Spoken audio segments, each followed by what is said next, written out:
आज हम पढ़ेंगे परासरण। ये हमारा बीएससी फाइनल ईयर बॉटनी प्रथम प्रश्न पत्र का एक टॉपिक है। इसमें हम जानेंगे कि परासरण क्या होता है, परासरण दाब क्या होता है, परासरण विभव क्या होता है, परासरण को कितने प्रकार में बांटा जा सकता है और लास्ट में हम इसका देखेंगे महत्व। ये हमारा 2016, 2015 और 2012 में पूछा जा चुका है। तो देखते हैं हमारा परासरण।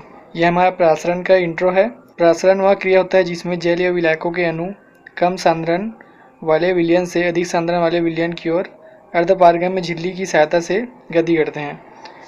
मैं ऐसे बॉल बनाया हूँ जिसमें कम सांद्रण से अधिक सांद्रण की ओर दर्शा रहा है। परासरण की क्रिया हमारे किस में होता है? विलयन में होगा हमारा परासरण क्रिया। हम इससे पहले विसरण पढ़े थे, तो विसरण हमारा किस में हो रहा था?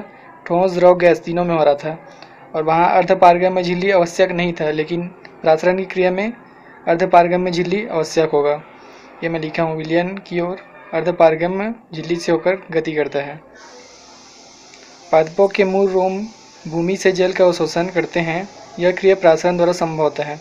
जो हमारे पादप रहते हैं उनके जड़ों में और जल बाहर में जो भूमि में जल होते हैं, जैसे मेरा ये पादप है एक, इसका ऐसे जड़ रहेगा नीचे और यहाँ भूमि में ऐसे जल रहेंगे, तो ये वाले पार्टिकल हमारे जल के कम सांद्रण वाले रहेंगे और जो जड़ रहेंगे वो हमारा अधिक सांद्रण रहेगा। तो कम सांद्रण से अधिक सांद्रण की ओर जल की अनुगति करेंगे। तो ये क्रिया कैसे होता है? हमारा परासरण के द्वारा होता है। पादपों में जड़ द्वारा जल का अवशोषण परासरण क्रिया द्वारा होता है। यही उदाहरण में बताना है हम लोग को। इसके बाद हम देखते हैं परासरण दाब। परासरण दाब वह दाब होता है जिससे किसी विलयन पर लगाए जाने पर परासरण क्रिया को रोका जा सकता है या साम्य अवस्था में परासरण क्रिया को लाया जा सकता है। कैसे लाया जा सकता है देखते हैं। जैसे हमारे पास एक ऐसा एक जार है जिसमें बीच में एक अर्धपारगम्य झिल्ली है। यदि मैं यहाँ एक कम सांद्रण वाला विलयन रखता हूँ और यहाँ अधिक सांद्रण वाला, तो कुछ देर बाद क्या होगा? ये परासरण की क्रिया होगा और एक कम सांद्रण वाला विलयन इधर जाने लगेगा अधिक सांद्रण वाले विलयन की ओर। तो हमें क्या मिल जाएगा? दोनों, और तब तक जाएगा ये विलयन जब तक कि दोनों का ऐसे लेवल समान नहीं हो जाता। मतलब दोनों का सांद्रण जब तक समान नहीं होगा तब तक ये कम सांद्रण वाले विलयन अधिक सांद्रण वाले विलयन की ओर गति करेगा। तो इस क्रिया को यदि हमें साम्य अवस्था में लाना है जल्दी से जल्दी, तो मैं यहाँ एक दाब के लिए एक चीज़ लगा दूंगा जो इसको ऐसे ऊपर से इसको दाब देगा, जिससे यहाँ के अणु जल्दी यहाँ चले जाएंगे और परासरण के साम्य अवस्था में आ जाएगा। तो जितना दाब मैं यहाँ लगाया हूँ उसी को हम लोग बोलेंगे परासरण दाब। परासरण दाब वह दाब होता है जिससे परासरण क्रिया को साम्य अवस्था में लाया जा सकता है। अब हम देखते हैं परासरण विभव।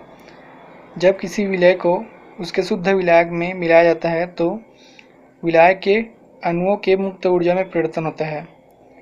विलायक के अणुओं की मुक्त ऊर्जा में परिवर्तन परासरण विभव कहलाता है। तो देखते हैं पहले, जैसे ये मेरा एक विलायक है, ये, इसमें मैं विलायक मिला रहा हूँ, विलय मिला रहा हूँ इसमें मैं। ये मेरा विलय हो गया और ये हमारा विलायक हो गया। विलय को मैं जैसे विलायक में मिला रहा हूँ तो विलायक की मुक्त ऊर्जा में, इसको मैं डेल जी से डिनोट कर रहा हूँ, इसकी हमारा मुक्त ऊर्जा है। विलायक की मुक्त ऊर्जा में क्या होगा? चेंजेस होगा। अब ये चेंजेस क्या हो सकते हैं? या तो मुक्त ऊर्जा का मान बढ़ सकता है विलायक का, या तो मुक्त ऊर्जा का मान क्या हो सकता है? हमारा घट सकता है। इसको आगे देखेंगे। पहले हमारा एक विलायक था जिसमें हम लोग विलय को मिलाएं, जिससे इसके मुक्त ऊर्जा में क्या हुआ? परिवर्तन हुआ। तो इसी का हम लोग क्या बोलेंगे? परासरण विभव। अब आगे देखते हैं। मुक्त ऊर्जा में परिवर्तन हो रहा है मतलब वो घट सकता है या फिर बढ़ सकता है। यदि मुक्त ऊर्जा में परिवर्तन का मान बढ़ रहा है, बढ़ने के बाद यदि हम इसमें और विलायक मिला रहे हैं और मिला रहे हैं और मिला रहे हैं, तो क्या होगा? एक स्थिति ऐसा आएगा कि इसमें मतलब विलय घुलना बंद हो जाएगा।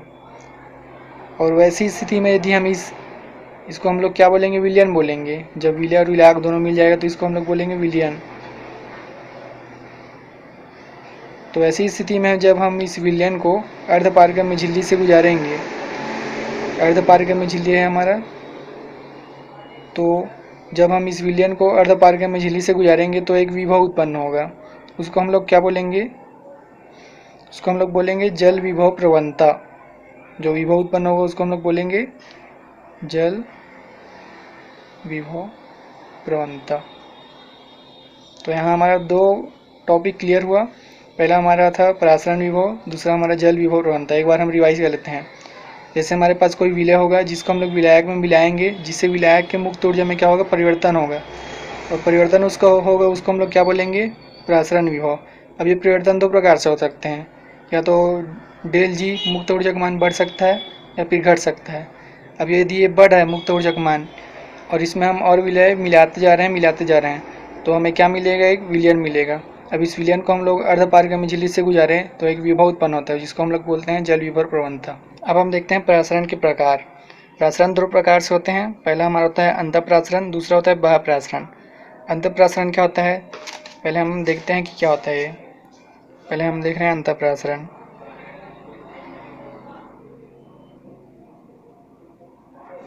उसके बाद हम देखेंगे बाह्यपरासरण।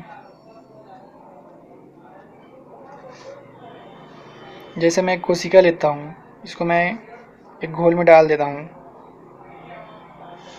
यहाँ भी एक कोशिका ले रहा हूँ, इसको भी एक घोल में डाल दिया हूँ।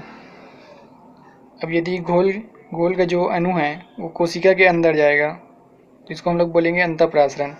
और यदि इस घोल में कोशिका का जो द्रव्य है वो इस घोल में जा रहा है तो उसको हम लोग बोलेंगे बाह्यपरासरण। अंतःपरासरण में क्या होगा, जो हमारा कोशिका रहेगा वो हमारा अधिक सांद्रण का रहेगा और ये जो बाहरी घोल है वो कम सांद्रण का रहेगा। परासरण में यही होता है ना, कम सांद्रण से अधिक सांद्रण की ओर जाना।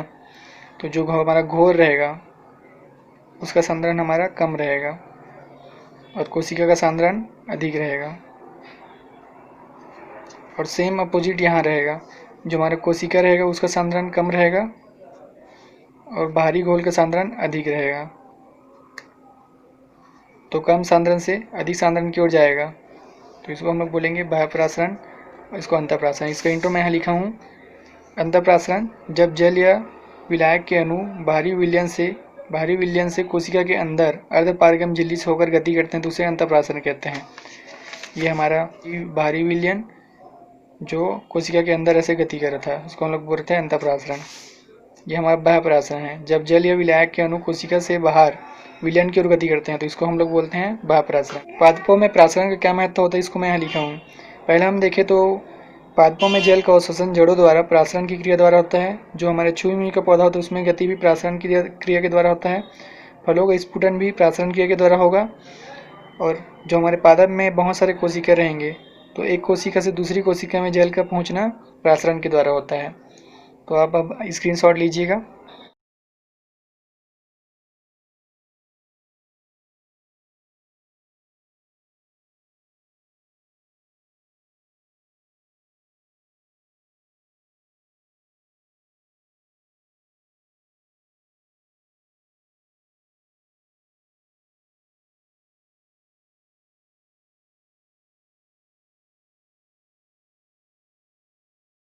Yeah.